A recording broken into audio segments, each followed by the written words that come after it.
Oh, hello everyone. So, quarantine report number 3. Um, Something I forgot to mention in the previous report was people seem to be becoming comfortable with the quarantine and the routines to follow. Some people rage and openly defy, but the majority of the population carries the fear of the pandemic and acts accordingly. As a result, you do see some cases where a person will be a little lax while wearing a mask, but will have a mask on hand and wear it when moving about or talking to strangers.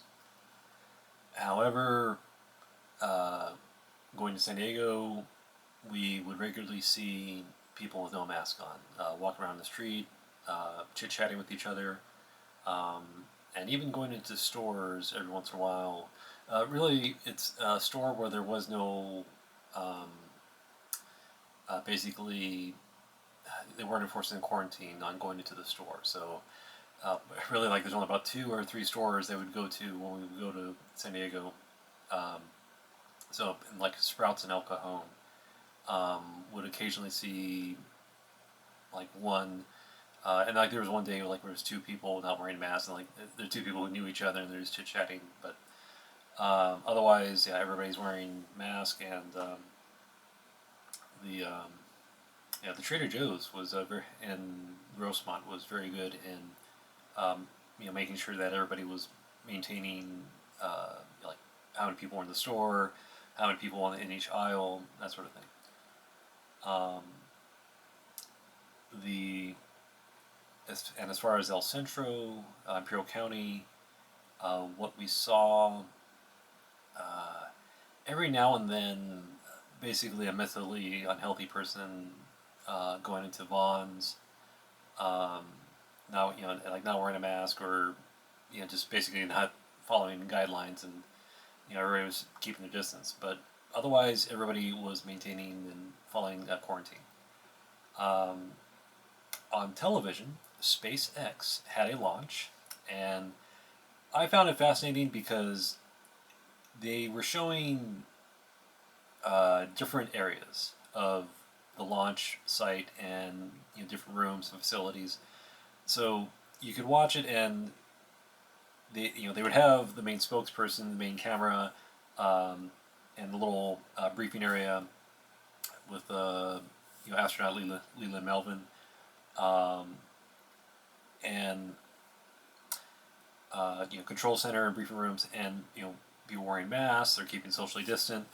And then you look in the background and you'd see guys in business suits, men in business suits, white men, no mask, chit chatting, giggling, talking to each other, and they notice the camera and like move off to the side. It's like, okay. Um, but the control room, everybody's distant, and yeah. So uh, now, this past week, my county has Imperial County has become a hotspot in the state of California. Um, the the numbers just keep going up. We don't have a big population per se, but the amount of hospitals are overwhelmed. The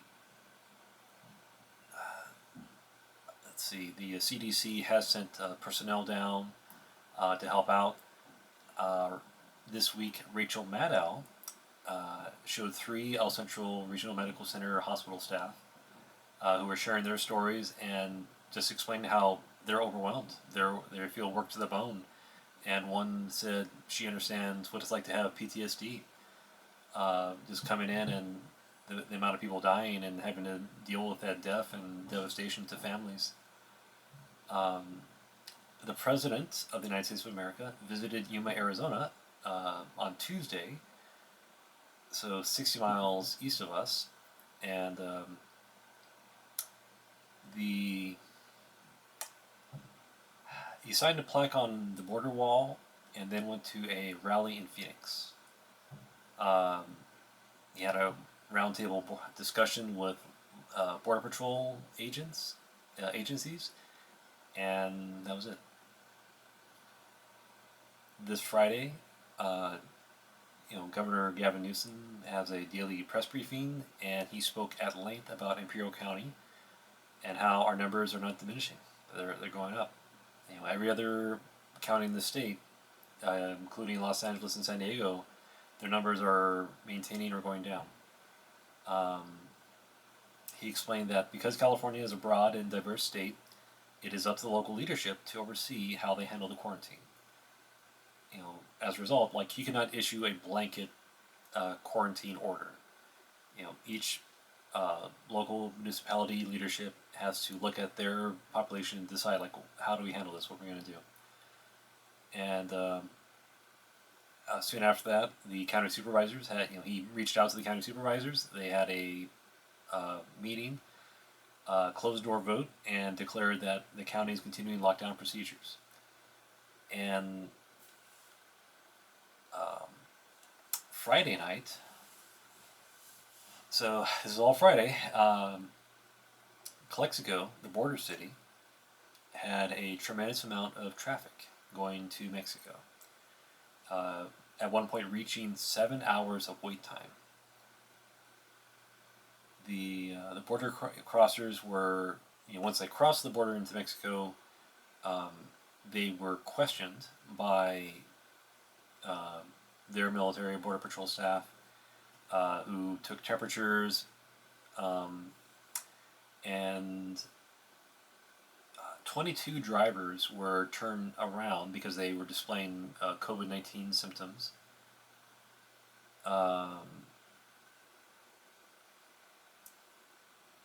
And I'm reading a translation here, so it's a little complicated what it said, because it seems like there's 22 people and 2 vehicles, but yeah, I'm not totally certain what's going on. I'm assuming it's 22 or 23 people tested positive and were turned around.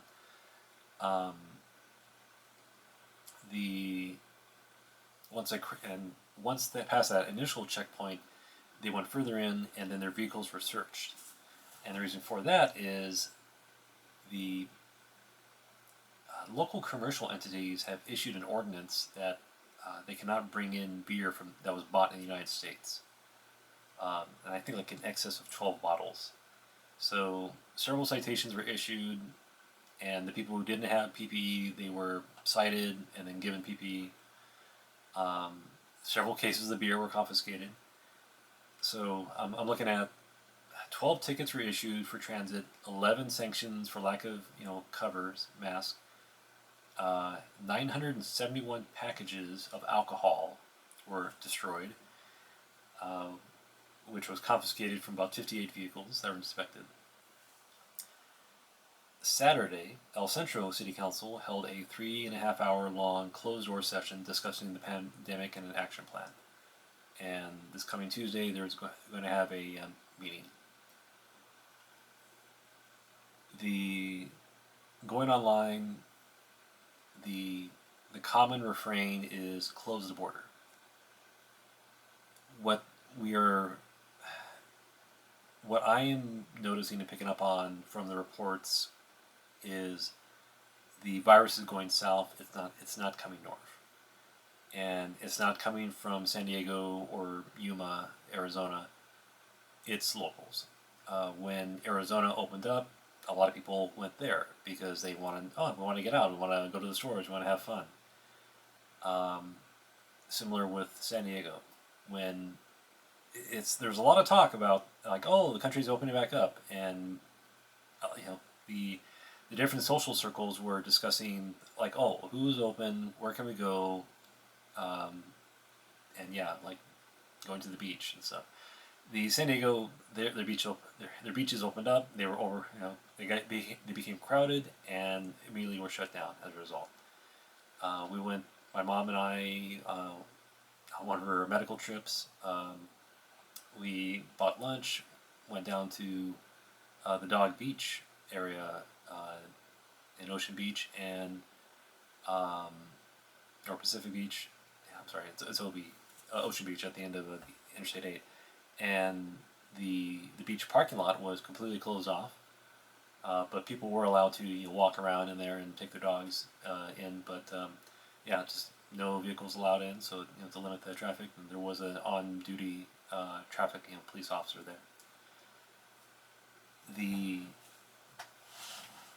there's 2 Black Lives Matter protests here in El Centro, uh, and as a result, from those, there have not been any reported cases of people getting sick. Um, and what else?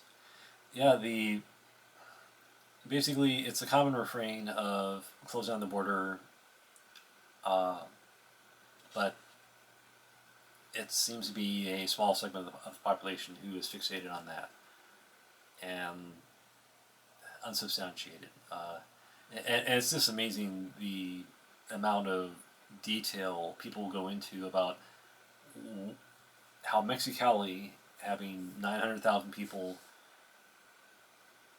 and the supposed health conditions that are there, but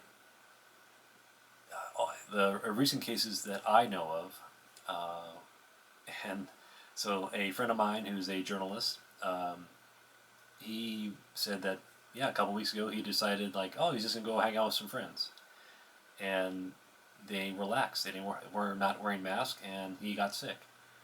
A religious leader in Holtville and his wife just got over the illness.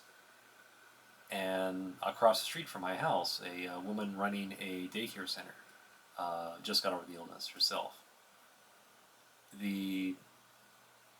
One of my neighbors works at in one of the hospitals, and he's not sick. He's not caught the illness.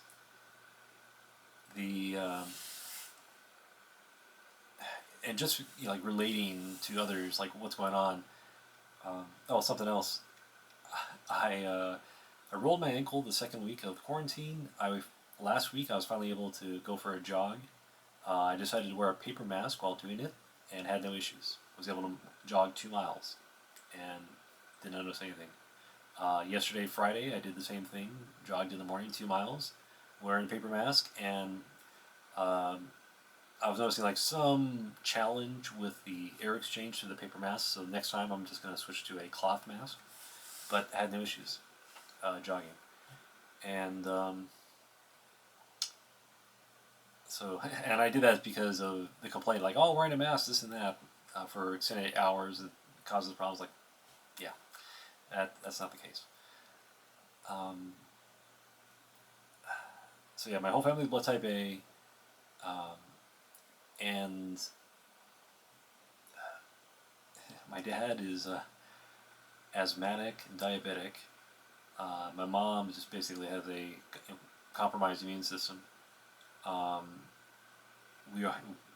We do have visitors, so to speak, but it's really it's just one person who will come over. That person wears a mask, brings a dog, and the dog is not catching anything or sharing it with us. My father is going out to the stores a lot, but he's being over precautious and wiping everything down when he brings it in and being careful. As for myself, I'm drinking echinacea tea and chamomile tea every night. Every night I'm drinking chamomile tea when I go out to public or expose myself to risky conditions or scenarios going to the store. I'm making sure to drink echinacea tea with honey afterwards. And not getting sick, I'm being overly precaution. I'm displaying more precaution. I'm displaying a lot of precaution, I should say, in terms of washing my hands regularly, hand sanitizer when I get back in the car, and as far as I can tell, we're good. We're healthy. So why the numbers are going up in Imperial County, I think it's the people. The people are not following guidelines. I think there's a certain segment of the population that thinks that they are invulnerable, and either are associating with or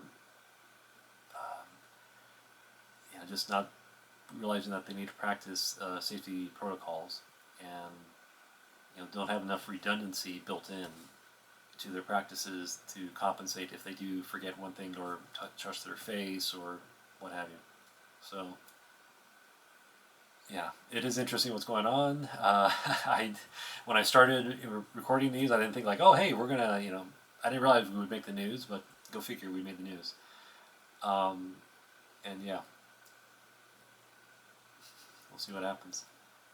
There is frustration, but there's frustration on both two sides, and the two sides are the people who want to continue to place blame on someone else. They want to blame the other. And it's not locals. They want to blame the Mexicans. They want to blame Mexicali. They want to blame the governor. And the other side are the people blaming locals, who are realizing it's local people who are not following guidelines. They're not doing the things that they need to do.